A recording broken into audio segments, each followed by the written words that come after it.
Bienvenue à ce cours d'art dramatique à distance. Aujourd'hui, inventer un personnage dramatique moyen corporel.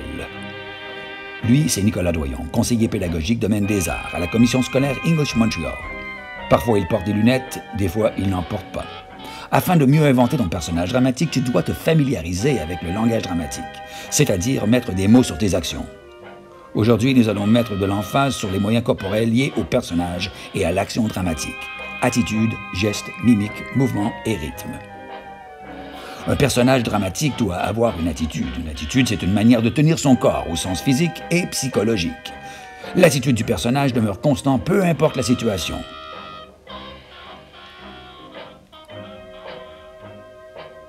Le geste est un mouvement corporel, contrôlé par l'acteur qui sert à exprimer ce que le personnage veut et ce qu'il ressent. Le geste apparaît et disparaît. Mais attention, l'attitude demeure. Hé, démontre-nous, va-t'en. Oui, merci.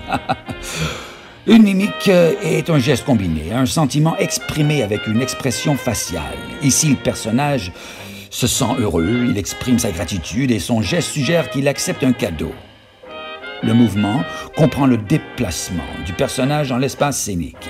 Il faut surtout que l'attitude du personnage persiste. J'ai créé un tableau pour t'aider à construire la façon dont tu veux que ton personnage se déplace dans l'espace scénique. Il y a 2 colonnes. Tu dois choisir une caractéristique sur soit le côté gauche ou droite, rapide ou lent.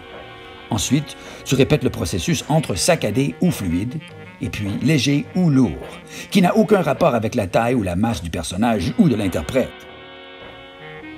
Tu dois donc utiliser 3 caractéristiques, mais une seule par rangée. Le mouvement peut aussi inclure une mimique et des gestes. Remarque bien que l'attitude du personnage est toujours présente. Finalement, ton rythme sera constant lorsque tu demeures dans la peau de ton personnage, peu importe le déroulement des événements. Ta tâche de la semaine est d'inventer ton propre personnage et de choisir une attitude, des gestes, des mimiques et un modèle de mouvement. Tu gardes tous ces éléments dans le bon rythme et voilà. À la semaine prochaine.